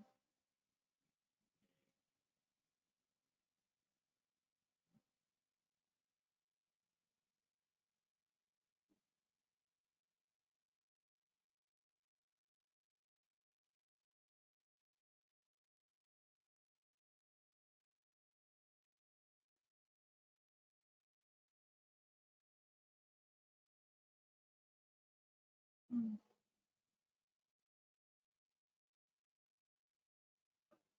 व्यक्तिगत सुझाव है, घरों में लगी नल टूटी खुली ना छोड़े, ठीक है, खराब होने पर तुरंत ठीक करवाएं, सही है। एसी और आरओ मशीन से निकलने वाले पानी को इकट्ठा इस्तेमाल करें, हाँ बहुत अच्छा लाइन, चलिए ये बहुत अच्छा लाइन है। ठीक है, घरों में नहाने के बर्तन धोने के सामने पानी ज्यादा इस्तेमाल करते हैं, इसलिए ऐसा प्रबंध करें कि बाग बच्चे में इस्तेमाल हो जाए, बिल्कुल सही, बहुत अच्छी लाइन है। हम अक्सर हमारे पड़ोसियों को पानी व्यर्थ करते हुए भी देखते हैं पर बोल नहीं सकते, अच्छा, इसलिए हमें यह प्रण लेना चाहिए कि अनमोल जल को व्यर्थ ना करें और ना ही व्यर्थ करने देंगे, आसपास में सबको जल का महत्व समझाएं और समझे, क्योंकि जल है ही जीवन है। हाँ तो जल है तो कल है, ठीक है। थोड़ा सा कुछ कुछ चीजों को थोड़ा सा ठीक कर दीजिएगा। सोनिया, हेलो, आवाज आ रही है मेरी? हाँ, थोड़ा सा उसको ठीक कीजिएगा। ऑलमोस्ट ये ठीक है, अच्छा है, ठीक है। आपके इनोवेटिव आइडियाज अच्छे लगे, थोड़ा सा और उसमें, हाँ हाँ, इसको थोड़ा सा और इम्प्रूव कीजिए, ठीक है। ऐसे ही आपके जो लेखन शैली जो है उसमें निखार आएगा, छोटी छोटी चीजों पे ही लिखना है, कोई बहुत बड़ी बड़ी चीजों पर स्टार्ट नहीं करना है आपको, छोटी सी चीजों पे स्टार्ट करते हुए आगे बढ़ना है, ठीक है। सर ये पड़ोस वाला मैंने इसलिए ऐड कर दिया क्योंकि मेरे साथ ऐसा होता है सर। ओके, हाँ नहीं होता तो है, लेकिन अब वही है कि आप लड़ भी तो नहीं सकते सबसे।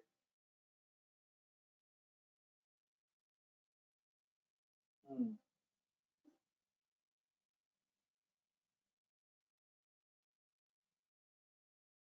बंदूक हाथ में रखनी पड़ेगी फिर तो, सब लोग समझेंगे शायद। हम्म, और किसी का कोई सवाल या किसी का कोई क्वेश्चन है तो बताइए, नहीं तो फिर मैं वहां चलता हूँ। हाँ सर, बस प्यार से समझा सकते हैं, हाँ लोग अगर समझ जाए तो अच्छी बात है। कल किसी ने एक कट ऑफ और उसको लेकर पूछा था, शायद बीना ने पूछा था, हाँ। तो बीना तो शायद आज आई है क्या बीना? एक सेकंड, नहीं बीना नहीं आई है। आप लोग को कुछ कट ऑफ के बारे में कुछ जानना था, समझना था क्या कुछ, तो बोलिए मैं बता देता हूँ, क्योंकि आज मैंने उसको ये कर लिया है। और अगर नहीं जानना है तो फिर क्लास को फिर नेक्स्ट क्लास के लिए ये करते हैं। सोनिया, सर क्या है, द्वैध शासन क्या होता है? देखिए द्वैध का मतलब होता है दो, ठीक है, और दो, दो लोगों का शासन, मतलब शासन हमेशा एक ही लोगों का अच्छा होगा ना। अगर 10 लोग शासन करने लगेंगे, 2 लोग करेंगे तो उनके विचार भी अलग होंगे, इसलिए कमांडिंग ऑफिसर हमेशा एक होता है, ठीक है। अब प्रधानमंत्री अगर दो हो जाए तो क्या होगा, मुख्यमंत्री दो हो जाए तो क्या होगा, तो पावर डिस्ट्रीब्यूट हो जाएगा, शक्ति केंद्रित होनी चाहिए एक व्यक्ति के हाथ में। तो यहाँ पे क्या था, भू राजस्व का जो अधिकार, वसूलने का अधिकार, टैक्स कलेक्शन का, वो था अंग्रेजों के पास, ठीक है। तो मतलब अगर कोई नहीं चुकाएगा है ना, या टैक्स नहीं देगा तो उसको मार पीट सकते हैं, उसको उसके साथ कुछ भी कर सकते हैं वो अंग्रेज। लेकिन निजामत का, यानी जो एडमिनिस्ट्रेशन एडमिनिस्ट्रेशन का जो काम था, प्रशासन वाला, वो काम था नजमुद्दौला का। तो बंगाल में हो गया दोहरी शासन व्यवस्था, हाँ द्वैत शासन दोहरी शासन व्यवस्था, हाँ बिल्कुल। हाँ रतन, सेम है। और बताइए, और कोई प्रश्न हो तो बताइए।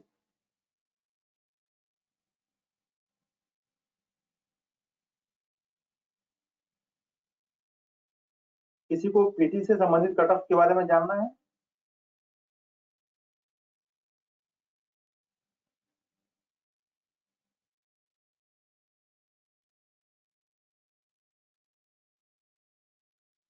किसी को पीटी या कट ऑफ के बारे में जानना है तो बताइए। चलिए, हाँ पीटी के कट ऑफ को लेकर कल मुझसे सवाल किया गया था कि उनको जानना था, बीना कौर को, ठीक है। तो ये इसीलिए मैंने चलिए सोचा कि थोड़ा सा वो कर लेते हैं आज।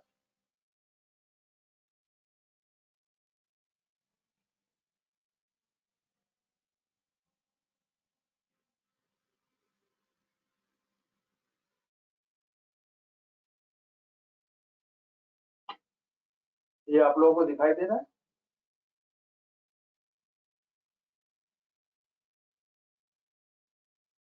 ये दिखाई दे रहा है आप लोगों को? हम्म, देखिए, ऐसा है इसमें कि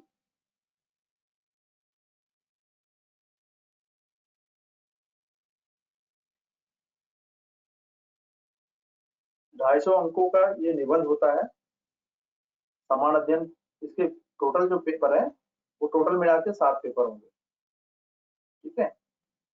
7 में से, अब जैसे कि ये आपका ऑप्शनल पेपर हो गया, वैकल्पिक हो गया 250 नंबर का ये, और ये भी पेपर 2, और ये दोनों एक ही सिटिंग में होगी। मतलब एक सिटिंग का मतलब हुआ कि फर्स्ट सिटिंग में 10 से लेकर 2, सॉरी 9 से लेकर ठीक है, और फिर 2 से 5, एक ही दिन में ये दोनों हो जाएगा पेपर आपका, ठीक है। अब आते हैं निबंध, निबंध की बात करते हैं। निबंध हो गया 250 नंबर का, पेपर फर्स्ट, सब इक्वल मार्क्स है इसमें, देख लीजिए। इसमें पहला में क्या है, हिस्ट्री है, विश्व इतिहास भी पढ़ना है, भूगोल भी है, और भारतीय समाज, समाज के बारे में पढ़ना है, ठीक है। समान अध्ययन में शासन व्यवस्था यानी पॉलिटी है, ठीक है, सामाजिक न्याय वगैरह सारा चीज है, ठीक है। उसके बाद फिर तीसरा में आ जाइए, साइंस टेक है, इकोनॉमी है, जैव विविधता, पर्यावरण सुरक्षित सुरक्षा और डिजास्टर मैनेजमेंट, ये सारी चीजें। चौथा पेपर इथिक्स का होता है। पांचवा छठा जो है ये आपका हो गया आपका ये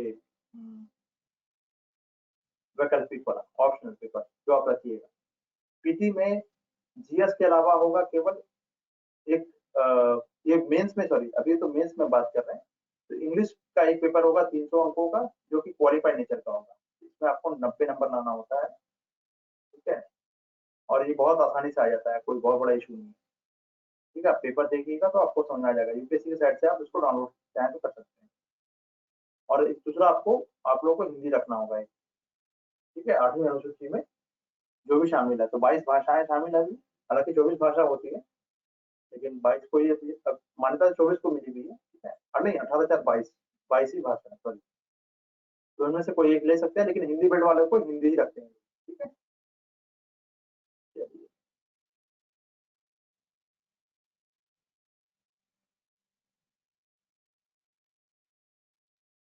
टोटल जो लिखित परीक्षा का अंक होगा वो 1750 का होगा, जिसमें कि इंटरव्यू जो है 275 नंबर का होगा, ठीक है।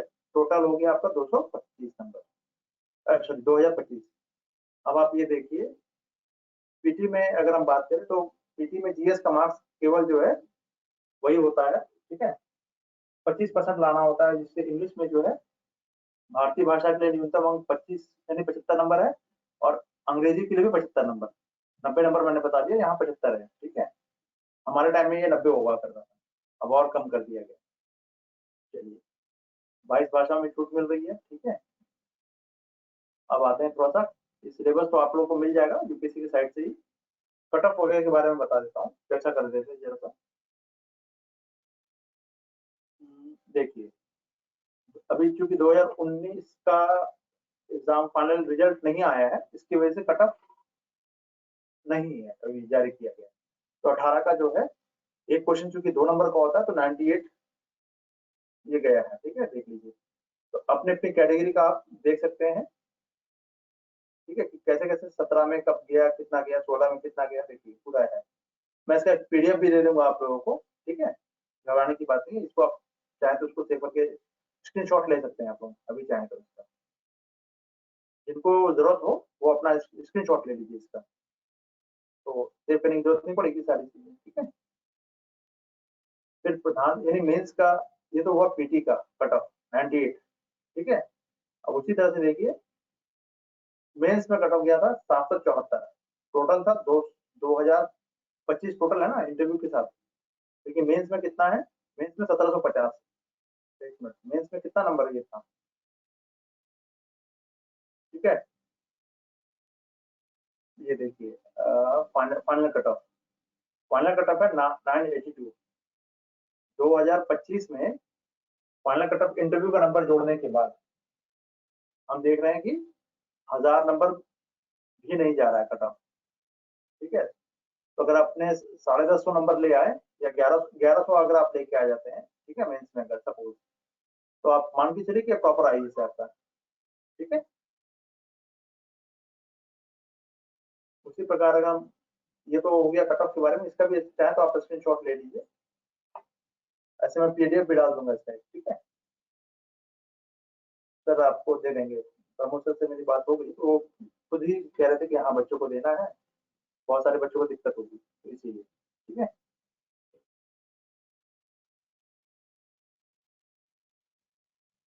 50 की लिखना है यहाँ पे, 2025 होना चाहिए, तो 25 हो रहा था यहाँ पे।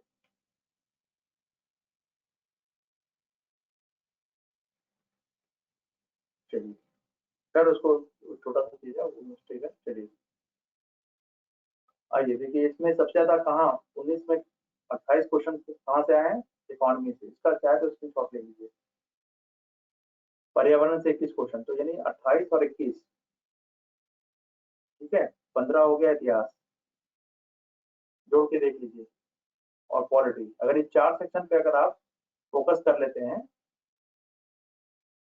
ऐसे समझिए आप, 1, 2, 3 और 4,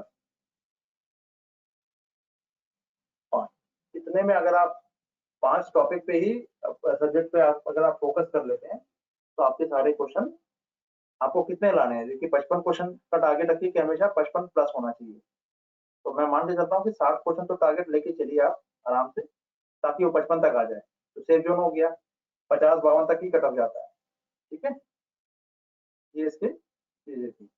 तो जिनको जो इस साल अपेयर हो रहे होंगे उनके लिए ये था। अब बताइए, किसी का और कोई क्वेश्चन हो तो बताइए। किसी का कोई क्वेश्चन है?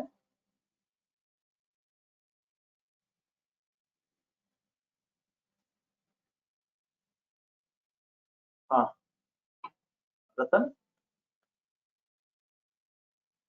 किसी का कोई क्वेश्चन है तो बताइए। आवाज आ रही है ना मेरी? हम्म, हाँ, बुक मैंने एक दे रखी है आपको, बुक लिस्ट दे रखी है मैंने। ठीक है, उसको आप चाहें तो देख सकते हैं। ये बुक लिस्ट यहीं पे है। देखो मैं आपको दिखा देता हूँ। सर, प्री के लिए करंट का कितना क्वेश्चन आ सकता है? देखिए करंट ऐसा कुछ नहीं होता है और फिक्स कुछ नहीं होता है, पहली बात। लेकिन करंट पे बेस्ड ही होगा। जितनी भी सरकारी योजनाएं हैं वो करंट बेस्ड ही होती है। ठीक है, और वो सारी चीजें करंट से पूछी जाती है। जैसे पॉलिटी है, अब इतिहास में करंट नहीं है। ठीक है, लेकिन अगर भूकंप कहीं वर्तमान में आ गया, ठीक है, तो भूकंप से जोड़ के क्वेश्चन पूछ लिया जाएगा। तो आप उसको अलग अलग खंडों में नहीं बांट सकते कि भाई भूकंप ट्रेडिशनल क्वेश्चन है और वर्तमान में कहाँ है, ये दोनों मिला के पूछा गया है। ठीक है, उसी प्रकार से हम देखते हैं कि इकोनॉमी में भी वही चीजें हैं। ठीक है, तो योजनाएं हैं, सरकारी योजनाएं हैं। ठीक है, तो इसको अलग करके नहीं देखा जा सकता। अगर बहुत एकदम करंट की अफेयर की बात करें कि आईआर वगैरह की, तो उसमें एक या दो क्वेश्चन मुश्किल से हार्डली पूछा जा सकता है, उससे ज्यादा नहीं। हाँ, करंट के लिए अगर आप ऑल ओवर पढ़ना चाह रहे हैं तो मान के चलिए कि 45 क्वेश्चन के अराउंड बनता है करंट, पर ये सभी सब्जेक्ट को मिला के बनेगा अकेला। ठीक है। हाँ, और किसी का कोई सवाल? कौन सी बुक? हाँ, बता रहा हूँ। बुकलेट में तो आप देखिए, बुक का नाम ये है। ठीक है। अभी आपने पूछा है पर्यावरण पे। देखिए, पर्यावरण पे देखिए, पर्यावरण मंत्रालय की वेबसाइट जो है वो आपको मैंने यहाँ पे दे रखी है। और इंडिया 2020 आ चुकी है मार्केट में, तो जब लॉकडाउन खत्म होगा तो आप उसको परचेज कर लीजिएगा। उसमें चैप्टर नंबर 11, 12 और 27 ये पढ़ लीजिए। ठीक है। और एक और है आपका पर्यावरण और पारिस्थितिकी के लिए आर राजगोपालन। आर राजगोपालन, ये क्यों नहीं हो रहा है?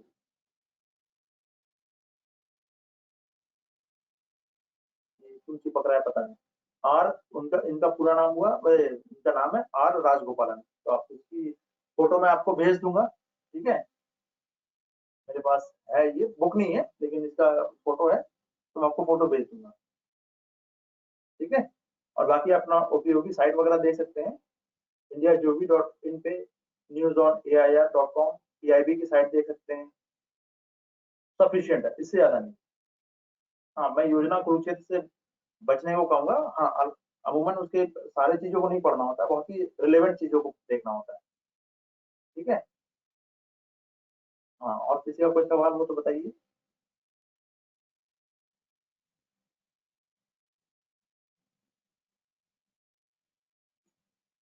6 मंथ की गारंटी नहीं, 1 साल की, एक से 1.5 साल की होती है बेसिकली।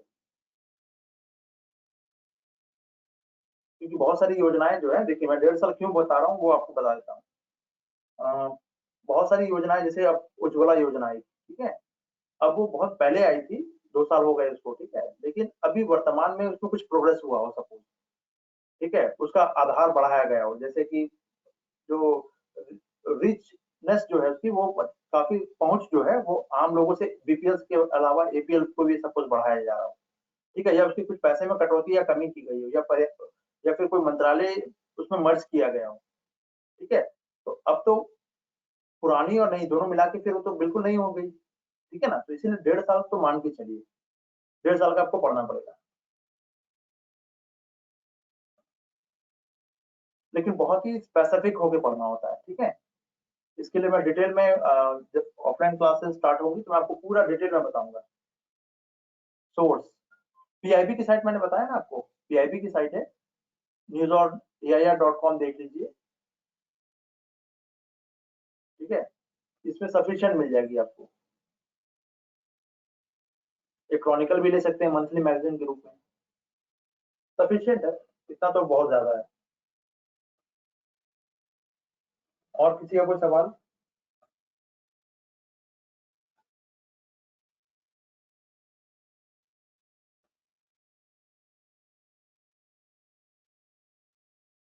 किसी का और कोई सवाल है तो बताइए।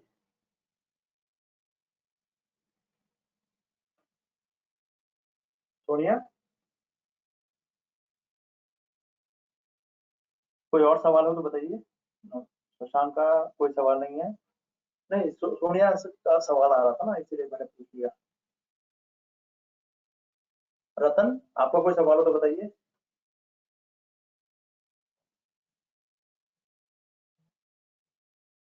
रतन,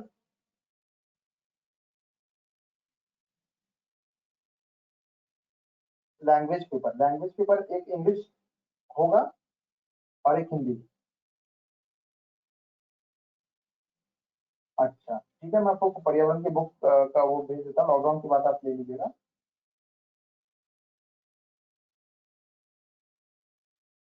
यह लैंग्वेज की तैयारी के लिए। नहीं, लैंग्वेज की तैयारी के लिए कुछ खास करना नहीं होता, क्योंकि हम लोगों ने तो कभी की नहीं। बस ऐसे जाके बैठ गए और हो गया। लैंग्वेज के लिए तो शायद मुझे, मैंने तो कभी नहीं पढ़ी, बहुत ही नॉर्मल सी चीजें होती हैं। मैं आपको, आप एक बार साइट पे जाके, यूपीएससी के साइट पे जाके आप क्वेश्चन देख लीजिए। अच्छा ठीक है रतन, मैं आपको ये बुक का वो भेज देता हूँ। लैंग्वेज के लिए सुनिए, कुछ खास करना नहीं होता है, तो बहुत ही आसान रहता है। आप एक बार पहले पेपर देख लीजिए साइट पे जाके, आपको अपने आप समझ में आ जाएगा, क्योंकि उसमें ग्रामर्स का कुछ पोर्शन है, कुछ कहानी है उसके, उसी से बेस्ड कुछ क्वेश्चंस होते हैं, ठीक है। उतना से सफिशियंट हो जाता है। 25 नंबर तो आपको 75 नंबर की चाहिए 300 में, 25% वो आराम से आ जाता है, इसलिए।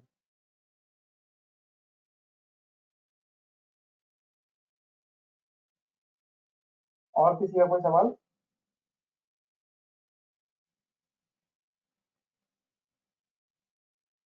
चलिए तो फिर हाँ, मैं इसका जो ये फॉर्मेट है, पीपीटी जो मैंने बनाया है, उसको मैं करके आपको भेज देता हूँ, ठीक है।